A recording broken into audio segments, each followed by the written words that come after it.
आहोत। नाशिक आणि रायगड जिल्ह्याचे पालकमंत्रीपद शिवसेनेच्या मंत्र्यांना न मिळाल्यामुळे शिवसेना नाराज आहे, शिवसेनेचे नेते नाराज आहेत अशा चित्र आहे। आणि शिवसेना मंत्री दादा भुसे आणि भरतशेठ गोगावले आज उपमुख्यमंत्री एकनाथ शिंदे यांची भेट घेणार आहेत असं कळतंय। उपमुख्यमंत्री एकनाथ शिंदे हे दरेगावी आहेत आणि तिथे जाऊन त्यांची भेट घेतली जाणार आहे असं कळतंय। रायगड आणि नाशिक जिल्ह्याचे घोषित केलेले पालकमंत्री त्यांच्या नावाला सध्या स्थगिती दिली गेली आहे, त्यामुळे नाराज शिवसेना मंत्र्यांना काहीसा दिलासा मिळालाय। शिवसेनेचं प्राबल्य असलेल्या या जिल्ह्यात येणाऱ्या स्थानिक स्वराज्य संस्थांच्या निवडणुका अत्यंत महत्त्वाच्या असणार आहेत, त्यामुळे शिवसेनेसाठी नाशिक आणि रायगड जिल्ह्याचं पालकमंत्रीपद महत्त्वाचं आहे। आज उपमुख्यमंत्री एकनाथ शिंदे यांच्यासोबत दादा भुसे आणि भरतशेठ गोगावले यांच्या होणाऱ्या बैठकीत काय निर्णय होतो हे बघायचं। आमचे प्रतिनिधी उदय जाधव यांच्याशी बोलूया। उदय, आधी कळत होतं की फक्त दादा भुसे भेटायला जाणार आहेत, आता असं कळतंय दादा भुसे आणि गोगावले एकत्र भेटायला जाणार आहेत। ही दरेगावी भेट होईल का, एकत्र तिघांची चर्चा होईल का, काय अपडेट आहे? आहे की पालकमंत्री पदावरनं काहीसा वाद जो आहे माहितीमध्ये दिसून आलेला आहे, त्यामुळेच नाशिक आणि रायगड या दोन जिल्ह्यांच्या पालकमंत्री पदाला स्थगिती जी आहे ती राज्य सरकारने दिलेली आहे। त्यामुळे नाशिक आणि रायगड या दोन जिल्ह्यांच्या पालकमंत्री पदासाठी इच्छुक असलेले शिवसेनेचे मंत्री नाशिकसाठी दादा भोसे आणि रायगड जिल्ह्यासाठी भरतशेठ गोगावले हे इच्छुक आहेत। त्यांना काहीसा दिलासा मिळालेला, मात्र अद्याप निर्णय जो आहे तो झालेला नाहीये आणि त्यासाठी आज उपमुख्यमंत्री आणि शिवसेनेचे मुख्य नेते एकनाथ शिंदे यांची भरतशेठ गोगावले आणि दादा भोसे हे भेट घेणार आहेत। जो निर्णय स्थगित झालेला आहे त्यामध्ये महत्त्वाचा निर्णय घेऊन तात्काळ पालकमंत्रीपदी आपली वर्णी लागावी किंवा आपला निर्णय व्हावा या संदर्भात ही भेट होणार असल्याची माहिती मिळते। त्यानंतर उपमुख्यमंत्री एकनाथ शिंदे या दोघांना काय निर्णय सांगतात हे आता पाहावं लागणार आहे, कारण मुख्यमंत्री देवेंद्र फडणवीस यांच्याशी सातत्याने संपर्कात आहे आणि एकूणच निर्णय जो आहे तो झालेला आहे। त्यामुळे जी काही नाराजी स्थानिक शिवसैनिकांनी रस्त्यावरती उतरून उमटवलेली आहे, त्यामुळे याची गंभीर दखल घेत याबद्दल योग्य तो निर्णय घ्यावा अशी मागणी जी आहे ती शिवसेनेकडनं मागणी केली जात आहे। त्यावरती आता उपमुख्यमंत्री एकनाथ शिंदे काय निर्णय घेतात हे पाहावं लागेल आता। नक्की धन्यवाद ही माहिती दिल्याबद्दल। आता काय निर्णय होतो हे बघणं महत्त्वाचं आहे। नाशिकबाबत मात्र भाजप आग्रही आहे आणि मुख्यमंत्री आणि उपमुख्यमंत्र्यांमध्ये सातत्यानं या संदर्भातली चर्चा सुरू आहे असंही कळतंय। पुढच्या अजून एका मोठ्या बातमीकडे वळूया। शिवसेना ठाकरे गटाच्या जिल्हा प्रमुखांची 24 जानेवारीला शिवसेना भवनात बैठक होती आहे। राज्यातील सगळ्या जिल्हा प्रमुखांना बैठकीला शिवसेना भवन इथं उपस्थित राहण्याचे आदेश देण्यात आले। सगळ्या जिल्हा प्रमुखांना पक्षप्रमुख उद्धव ठाकरे मार्गदर्शन करणार आहेत। 23 जानेवारी शिवसेना प्रमुख बाळासाहेब ठाकरे यांच्या जयंतीनिमित्त अंधेरी इथं मेळावा होतोय।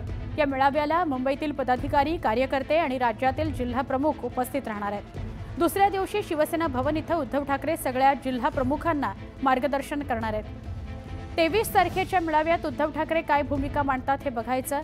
आगामी महापालिका निवडणुका स्वबळावर लढाव्यात असं पदाधिकाऱ्यांचं म्हणणं आहे, त्यामुळे या मेळाव्याकडे सगळ्यांचं लक्ष आहे।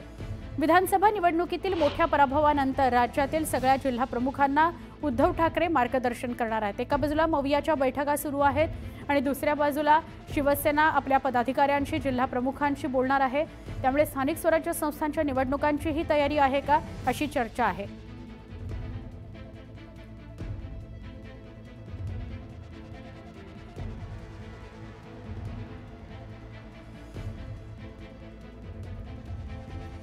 या घडीची महत्त्वाची बातमी आपण बघणार आहोत। गिरीश महाजन आणि अदिती तटकरे पालकमंत्री पदावर कायम राहणार अशी न्यूज 18 लोकमतला सूत्रांनी माहिती दिली आहे। नाशिक पालकमंत्री पदाबाबत संघ परिवार महाजनांच्या पाठीशी ठाम आहे।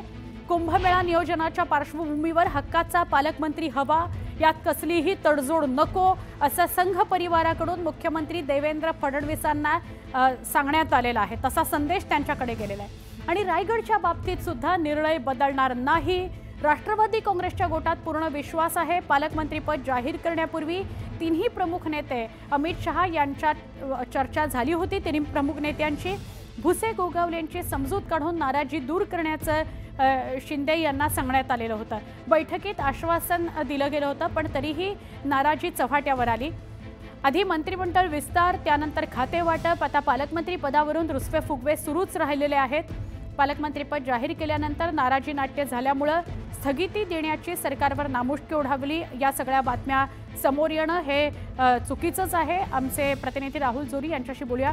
राहुल, अशा प्रकारची आता पालकमंत्री पदावरूनची नाराजी ही चुकीचीच आहे, महायुतीला ती परवडणारी नाही, हे आपण सांगतच होतो, बोलतच होतो याविषयी. काय आत्ताची माहिती आहे? ज्या पद्धतीनं नाशिक आणि रायगड या दोन्ही पालकमंत्री पदाला तात्पुरती स्थगिती देण्यात आली आहे, 26 जानेवारीचा प्रजासत्ताक दिन जो आहे या दोघांच्याच हातून साजरा केला जाईल आणि याच नुसार आता दोघांचेही पालकमंत्री पद कायम राहतील अशी जी माहिती आहे ती न्यूज 18 लोकमतला सूत्रांकडून मिळते. एकंदरीत बघितलं तर गिरीश महाजन येत्या काळामध्ये नाशिकमध्ये कुंभ नियोजनाचा मोठा कार्यक्रम जो होऊ घातलेला आहे त्या निमित्तानं संघ परिवार हा पूर्णपणे गिरीश महाजन यांच्या पाठीशी आहे. भाजपच्या महत्वाच्या मंत्र्यांपैकी एक देवेंद्र फडणवीस, गिरीश महाजन, चंद्रकांत पाटील अशी काही महत्वाची मंडळी आहेत ज्यांना संघाचा अजेंडा, संघाचं नेतृत्व हे चांगलं कळतं आणि त्यांना संघाच्या अजेंड्यानुसार काम कसं करायचं हे देखील चांगलं माहीत असल्यानं कुंभ नियोजनामध्ये कुठलंही कॉम्प्रोमाइज होता कामा नये. कुंभ नियोजनामध्ये हक्काचा पालकमंत्री हवा यासाठी संघ परिवार पूर्णपणे गिरीश महाजन यांच्या पाठीशी उभा आहे. यापूर्वी देखील आपण बघितलं असेल की ज्या पद्धतीनं एकनाथ शिंदे यांनी आश्वासन दिलं होतं हे बोललं जातंय, मात्र तरी देखील ज्या पद्धतीनं नाराजी चव्हाट्यावर आली, तात्पुरती नाराजी शमवण्यासाठी दिलेला हा निर्णय आहे असं सांगण्यात येतंय आणि त्यामुळं नाशिक आणि रायगडच्या बाबतीत निर्णयात फारसा बदल होणार नाही. दोन्ही पालकमंत्री अशाच पद्धतीनं कायम राहतील अशीच माहिती आता समोर येते. नक्की राहुल, धन्यवाद ही माहिती दिल्याबद्दल. आणि पुन्हा एकदा प्रेक्षकांना हे सांगायला हवं की अचूक वेगवान बातमी न्यूज 18 लोकमत सातत्यानं आपल्या प्रेक्षकांपर्यंत पोहोचवतं. तोच प्रयत्न असतो न्यूज 18 लोकमतचा आणि म्हणून एक एक पाऊल पुढे टाकत न्यूज 18 लोकमत नंबर 1 या ठिकाणी पोहोचलेलं आहे आणि प्रेक्षकांनी सुद्धा आम्हा सगळ्यांना साथ दिलेली, आमच्या बातम्यांवर विश्वास टाकलेला आहे. काही वेळापूर्वी उदय यांनी सुद्धा आपल्याला ही बातमी दिली होती की भरत गोगावले आणि भुसे यांना समजवण्याकरता बोलवलं जात आहे असं कळतंय. पुढच्या बातमीकडे वळूया. पुढची बातमी सुद्धा महत्त्वाची आहे. नागपूर महानगरपालिका निवडणुकीकरता भाजपनं पहिला सर्व्हे केला.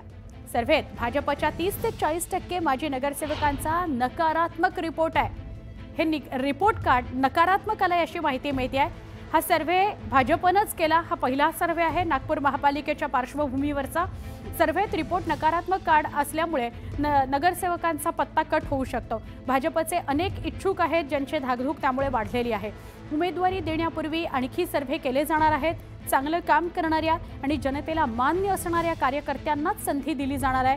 सदस्यता अभियान न राबवणारे, कोविडमध्ये निष्क्रिय असलेले, कार्यालय बंद ठेवून काम करणारे यांच्यासाठी ही धोक्याची घंटा आहे.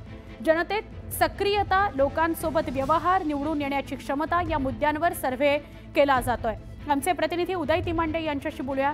उदय, कुठेतरी कामामध्ये पारदर्शकता येईल, नियोजन चांगलं असेल, सगळ्या खालची पातळी जी आहे, खालचा जो स्तर आहे कार्यकर्त्यांचा तो भक्कम असेल, या दृष्टीनं ही पावलं टाकली जात आहेत. लॉंग टर्मसाठी सुद्धा महत्त्वाचं आहे. तुमचं विश्लेषण आहे, मात्र यापेक्षा दुसरं महत्वाचं असं की नागपूर हे सध्या मुख्यमंत्र्यांची होम पिच आहे आणि या होम पिचवर जो आहे तो भाजपचा चांगला परफॉर्मन्स राहावा या दृष्टीनं भाजप सतर्क झालेली आणि त्याच पार्श्वभूमीवर नागपूर महानगरपालिका निवडणुकीच्या आधी जे आहे ते उमेदवार निवडीसाठी भाजपकडून सर्व्हे केले जात आहे. त्यातला एक सर्व्हे जो आहे तो पूर्ण झालेला आहे आणि जी माहिती मिळते त्या माहितीनुसार या सर्व्हेमध्ये जे भाजपचे नगरसेवक आहेत त्यातले 30 ते 40% नगरसेवकांचा अहवाल जो आहे तो निगेटिव्ह आलेला आहे. कारण ते नागपूर महानगरपालिकेमध्ये गेल्या 2.5 वर्ष जे आहे ते प्रशासक राज आणि या प्रशासक राजमध्ये कार्यकर्त्यांशी आणि सामान्य नागरिकांशी कनेक्ट नाहीये. त्यामुळे जर त्यांना उमेदवारी दिली तर त्याचा फटका पक्षाला बसू शकतो आणि त्यामुळे जवळपास 30 ते 40% नगरसेवकांच्या तिकीट जे आहे त्या कापण्याची शक्यता जी आहे ती समोर आलेली आहे. त्यामुळे नागपूरमध्ये आता भाजप कार्यकर्त्यांची धाकधूक जी आहे ती वाढलेली आहे. इथून पुढे जसजशी निवडणूक जवळ येईल तसतसे आणखी सर्व्हे केले जाणार आणि सर्व्हेच्या रिपोर्टच्या आधारावर जे आहेत ते नागपूर महानगरपालिकेत भाजपचे उमेदवार जे आहेत ते निवडले जाणार आहेत. त्यामुळे भाजपच्या कार्यकर्त्यांसाठी ही धोक्याची घंटा आहे आणि जे भाजपचं आता सदस्यता नोंदणी अभियान आहे त्या सदस्यता नोंदणी अभियानात जो सर्वाधिक नोंदणी करेल त्याला उमेदवारी दिली जाईल असं देखील पक्ष नेतृत्वानं सांगितलेलं. त्यामुळे मुख्यमंत्र्यांची होम पिच पुन्हा एकदा राखण्यासाठी चौथ्या टर्ममध्ये भाजपला सत्तेत येण्यासाठी जे आहे ते भाजप आता कंबर कसून तयार होत असल्याचं आपल्याला नागपूरमध्ये पाहायला मिळतं. नक्की, धन्यवाद उदय माहिती दिल्याबद्दल. जो काम करेल त्यालाच संधी मिळेल हेच यावरून स्पष्ट होत आहे.